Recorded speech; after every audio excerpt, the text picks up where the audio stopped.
Hey guys, Tony here. Um, Nobody's here, which is surprising because I haven't done a call in 2 weeks. I thought you guys would have stuff to talk about, but maybe it's the time zones or everybody's busy, or you're just waiting for the recording. So I'll just talk about, I don't know what the hell I should talk about.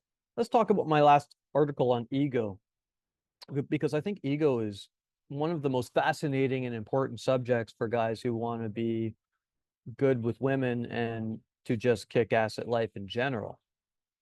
So let me just open up this article here as soon as I find it. Too many tabs. Right.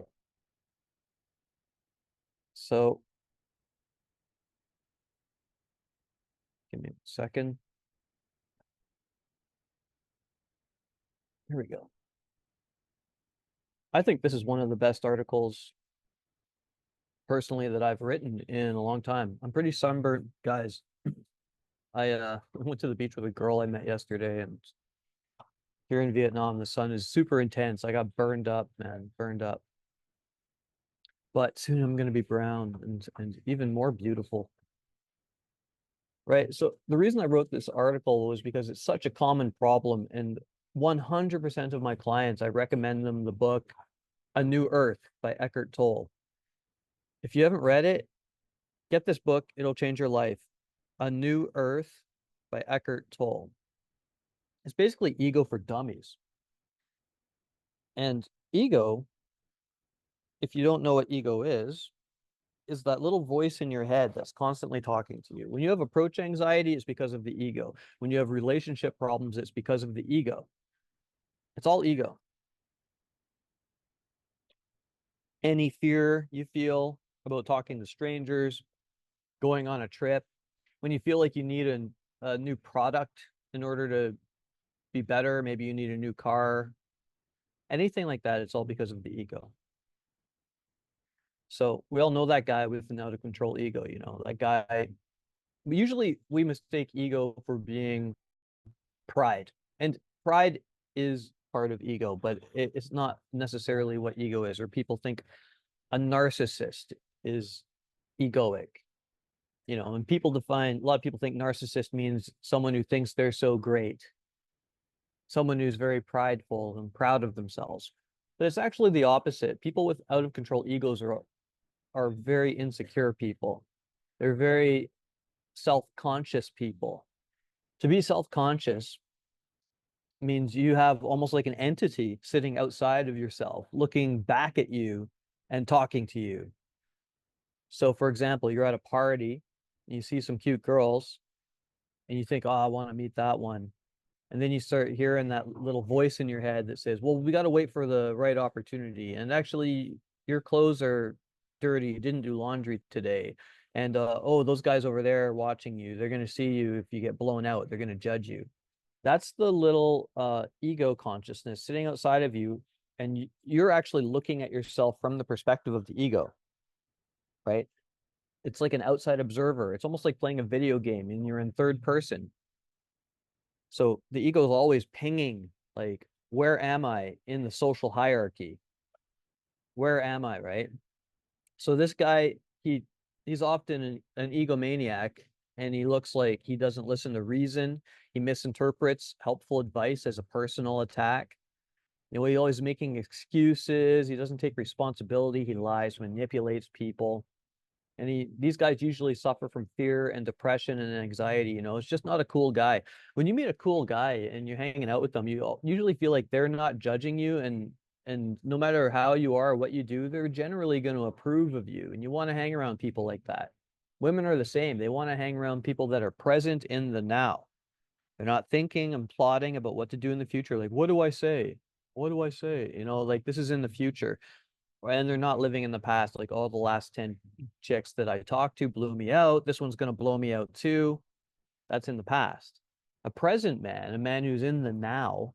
That's another book written by Eckhart Tolle. It's called The Power of Now. He's not thinking. He's only being. He's being, right? So if you think of a powerful character from a movie, The Matrix is a great example, or Fight Club with Tyler Durden, played by Brad Pitt.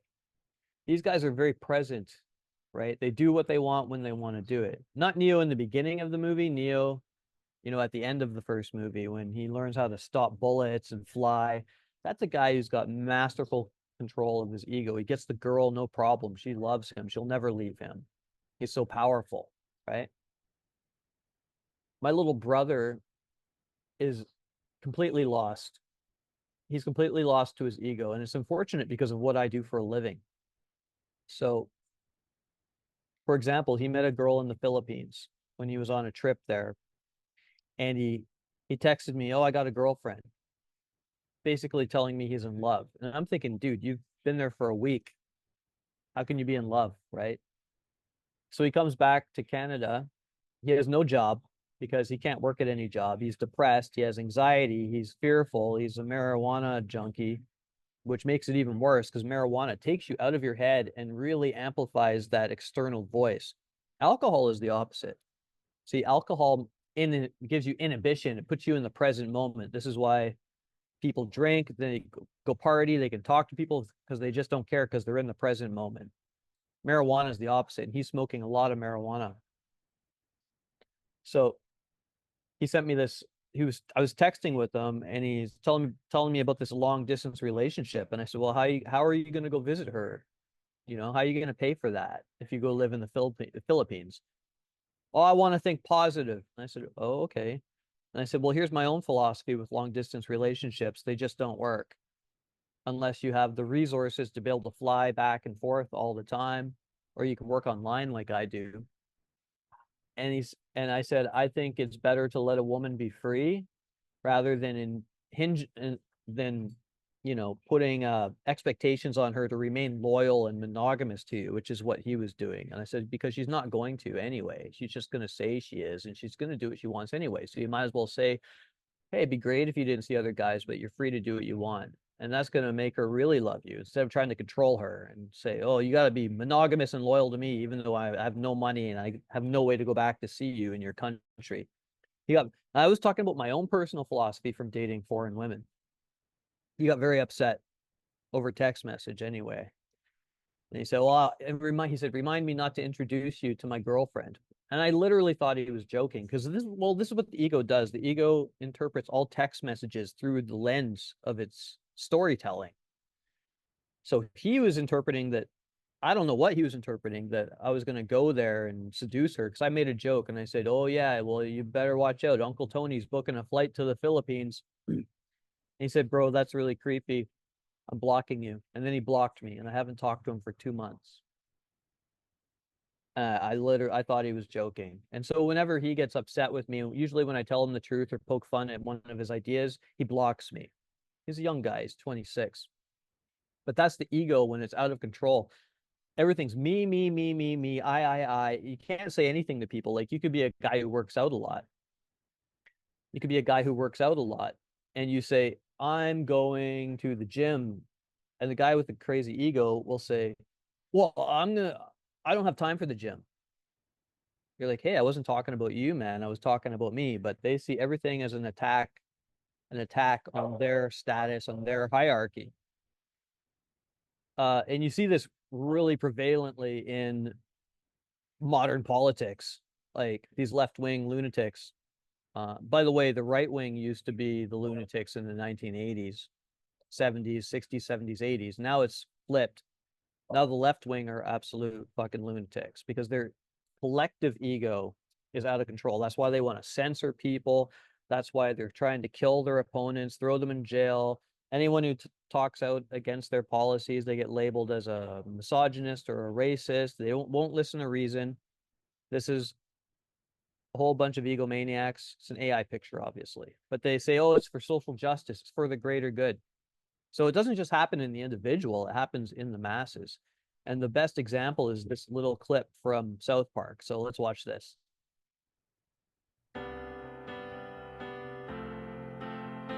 Everyone likes me and thinks I'm great in my safe space. My safe space. People don't judge me and haters don't hate in my safe space.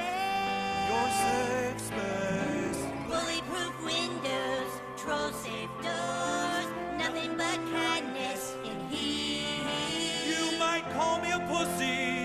I won't hear you in my safe space. My safe space.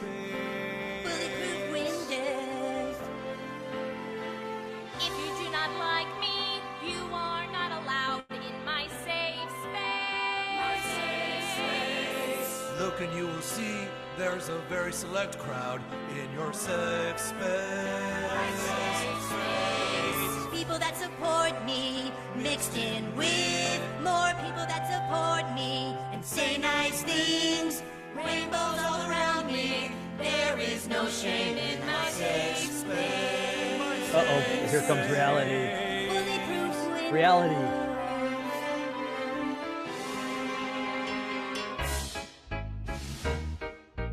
I am going to tear down your safe space. Brick by brick, I shall smash it with glee. What? Who is that? You cannot stop me from getting inside. I am cold and I am hard, and my name is reality. Oh no, not reality. Somebody stop him. Somebody stop him. I'll take care of him, Jenny. You can't ruin our lives, reality. Our safe space will keep you out. Locked, we can face almost anything. But reality, we can do it out. Bulletproof windows. Troll safe door. Yeah, so that's essentially what my little brother has done to me, right? I hit him with some truth. He blocks me, calls me a narcissist or whatever, labels me, you know, in the left wing, they'll label you as a racist. You give them facts, they say you're a racist, you're an idiot. I mean, it happens on both sides. It's just very big with politically woke culture. That's what's going on. The ego is me, I, me, right? So even though you're in the collective, it's very selfish because they'll always say, oh, we respect women, we're not racist. They're the most misogynist, racist people you'll ever meet. And it's the same as the egomaniac. He'll point out this person's a sociopath, psychopath, narcissist, put all these labels, and they're really just diagnosing themselves. It's completely self-centered, isolated, and selfish, right? It's self-centered. The ego wants to survive. That's its goal, is to keep you alive. And to keep you alive, it needs to keep you in your comfort zone. It doesn't want you to approach chicks. It doesn't want you to start your own business or go travel to a foreign country. Oh, what if you get kidnapped? Right? What if this? What if that? It'll blah, blah, blah, chatter at you and fill you with fear and doubt and dread because it wants you to shut up and stay safe, fit in, agree with the herd, don't stand out. This clip perfectly highlights what the ego looks like. If you were to crawl inside your own head and talk to the ego, this is what it looks like to crawl inside your own head, from the movie Being John Malkovich. Amazing movie. Jesus.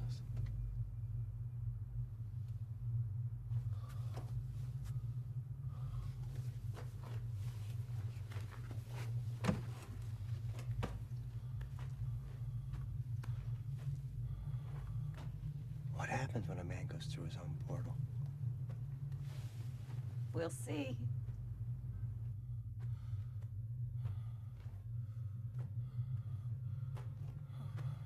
In this movie, Malkovich is a very famous actor. He plays himself, John Malkovich. And these people found a portal that goes inside of his head so they can experience being John Malkovich.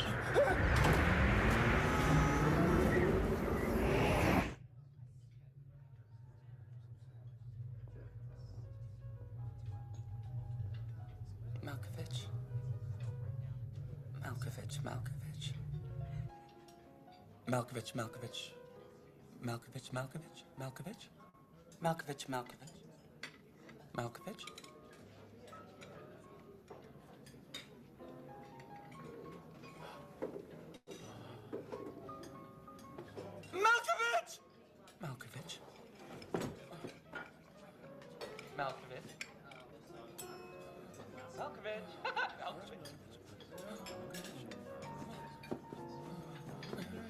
Malkovich! Malkovich. Malkovich.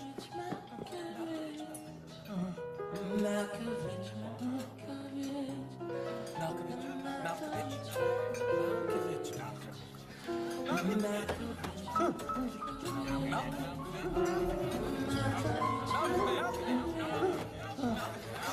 Malkovich.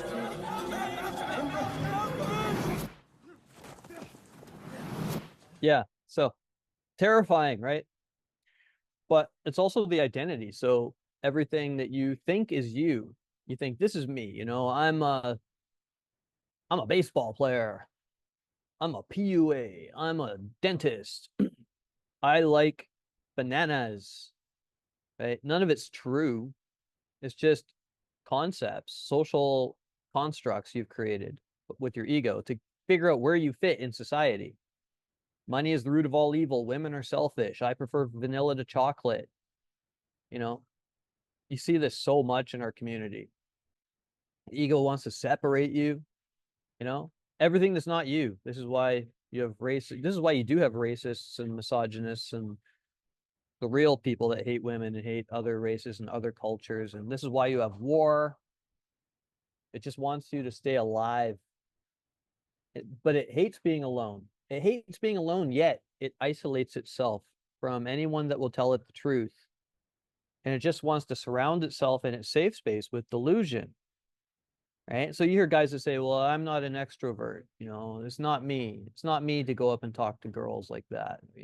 That's not me. What is you? You're just meat and bone. Right. It's your identity that your ego has created for you that is holding you back. Right. It creates these stories. It's like a storyteller, and you're the director, you're the screenwriter, you're the producer, and you're the actor in your own play. People that have really out of control egos are living in delusion. Really, you see this a lot with guys who get into the pickup artist stuff, and then they do some approaches and it doesn't work, and they go, oh, it's because I'm too old. It's because I'm brown, because I'm Asian, it's because I'm short. Women only like guys with money. Women only like tall guys, white guys. Like, they create these stories, and people do this all the time. Like, oh, you have all these advantages in life because you were born in, Australia, or you had rich parents or whatever. And they create these stories to turn themselves into victims. I'm a victim. That's the whole left wing politics right now, is victim mentality. It's really, really sick minded stuff. It creates a permanent sense of lack. Like, people with whack egos, they always think they need that next thing. They need the new car and the new house. Petty shit like what kind of shoes they're wearing makes a difference. Like, they'll judge other people too. The ego is very judgmental. It's very cynical, right? And that's really portrayed really well in this movie American Psycho. Check out how shallow and conceited and insane Patrick Bateman is, and also the people he works with. It's a parody, but it's very Patrick, thanks so much for looking after Courtney. very true. Dorcia, how impressive. How on earth did you get a reservation there? Lucky, I guess.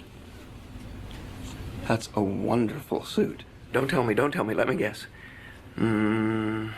Valentino Couture. Uh-huh. You look so soft. Your compliment was sufficient, Louis. Hello, Halberstram.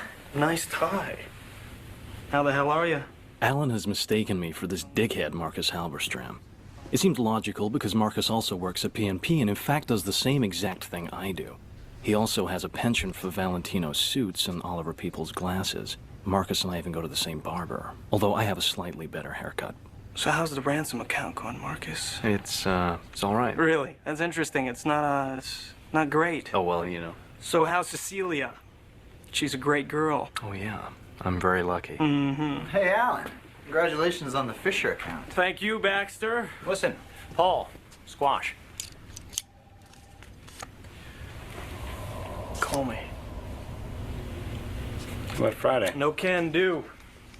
I got an 8:30 res at Dorcia. Great. Sea urchin ceviche. Dorsia, Friday night. How do you swing that? I think he's lying. Notice how important like a reservation at a fancy restaurant is. They're all status positioning themselves, right? Like, who has the most status based on dumb shit like their suit, who has the nicest business cards, who has reservations at this fucking restaurant, this expensive restaurant. They're all just battling for position, and none of it matters. Is that a gram? New card. What do you think? Whoa. Very nice.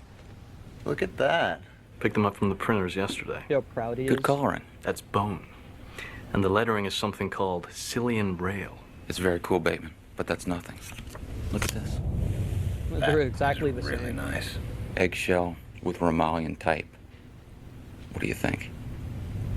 So the ego needs validation. Like, this is what we get with women. If we get rejected by a woman, we feel bad. If she doesn't text us back, we get angry, right? This is the ego.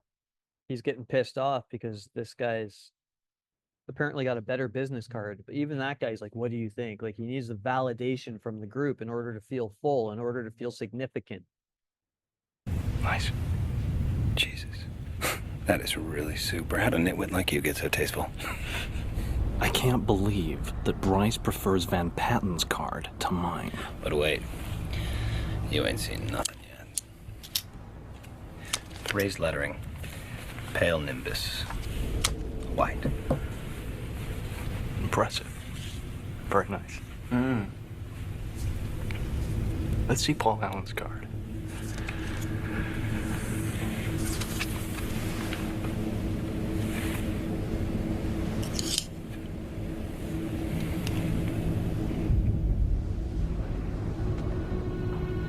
Look at that subtle off-white coloring. The tasteful thickness of it. Oh my God. It even has a watermark.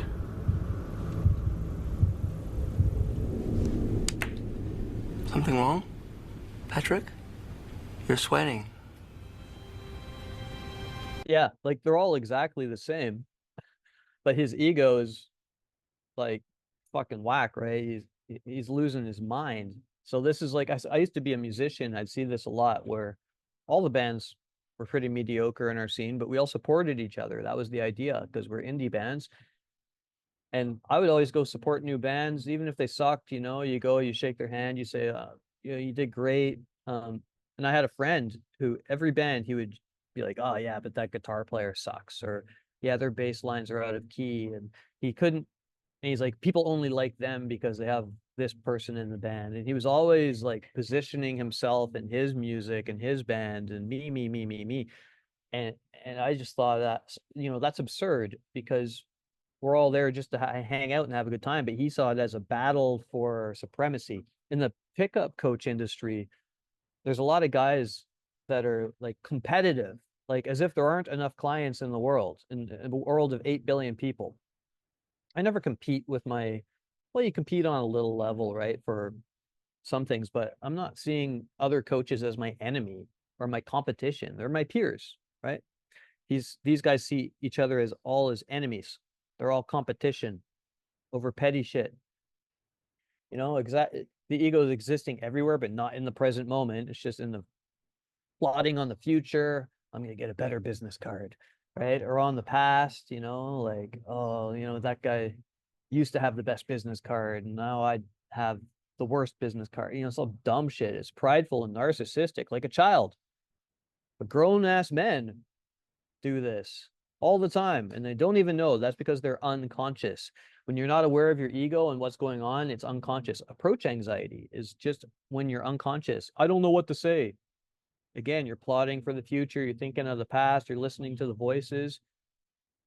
If you stop thinking and just be, this is why people meditate. This is why monks spend their entire lives meditating, to become enlightened, to become present. You can still want something. You can still have desire, but you can do it without all the chatter, because the chatter doesn't help.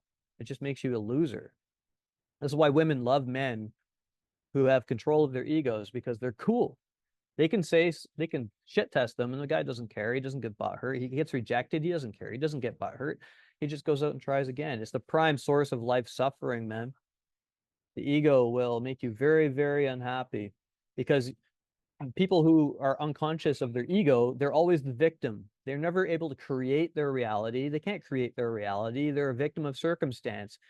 Like a kid with a whack ego, he's going to be really into rap music, and then he meets some guys that really like rock music, and he thinks they're cool. Even though he doesn't like rock music, he'll put on like a rock and roll t-shirt and grow his hair out, be like, yeah, I'm a rocker.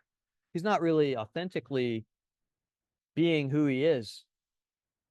It attaches itself to labels. I'm a vegan, I'm a Democrat, I'm a Canadian. It's all fantasy. You're a human. That's it. I'm not saying there shouldn't be borders. You know, there's human nature to deal with and resources and stuff, but that's what the ego does. And it creates this illusory self. I'm not good enough. I hear this from a lot of guys. Like, they don't say it directly, but I know what they're trying to get from me as a coach is just to tell them they're good enough. You know, you're awesome, you're good looking, you're handsome, you can do it, you can do it. And that's fine. But a guy with a control of his ego shouldn't need validation. He should know what's obvious. You know, if he needs to buy some new clothes, get in shape, fix his income, that's obvious. But you shouldn't feel less because you don't have those things, because you're not. All right. And the woman's looking at you when she talks to you to see if you're in alignment with who you really are, or if you're faking it, if you're a phony. And the ego creates phoniness. It's a big tangled mess of cords. To fix your ego, it's like, imagine a ball of yarn or a big tangled mess of cords. And to get those cords straightened out takes a lot of work, man. It might take your whole life. But you kill your ego, man. You become less judgmental, less stuck to boundaries, less neurotic, less anxious, less concerned with what people think about you. You won't care what people think about you because you're not pinging the environment all the time. Oh, what if they hear me talk to that girl? You know, you're just who you are. I want to talk to that girl. You go, boom. She's gonna feel that. She's gonna say, this guy's centered. This guy's cool. I like him. Right? You're more present. You're more peaceful. You're more charismatic. Man, there's so many benefits to it. I mean, this is the epitome of a metaphor of what it's like when your ego is fucking in control. You become a superhero.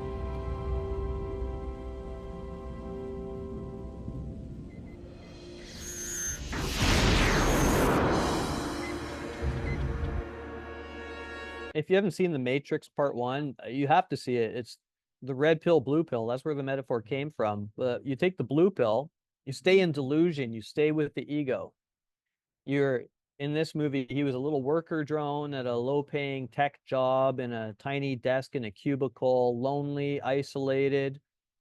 And then he meets Morpheus, who gives him the truth. You want the truth? It's gonna, you know, and the truth makes people very angry. And so he takes this pill and he finds out he's a human battery ruled by alien overlords who control every aspect of his life and being. And it's terrifying, and he freaks out. And this is guys when they start approaching women. They're terrified, they're freaking out. What if people hear me? What if I get in trouble? All this shit, right? But then he busts through all that. He fights off the enemies. He becomes present. You know, he becomes the one. He becomes who he is truly capable of being, which is Neo, the chosen one. And this is when he finally wakes up. He's literally waking up. And he sees the world in a new way. Spoiler alert, if you haven't seen The Matrix by now, I'm sorry.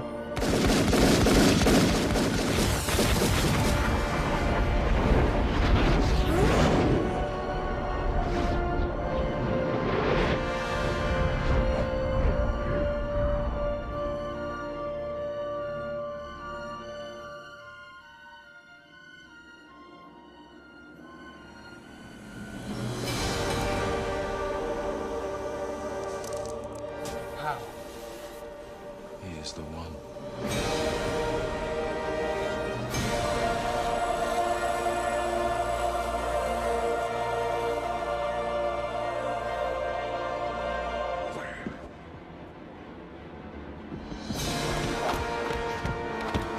He doesn't even have to try anymore. Everything gets slower.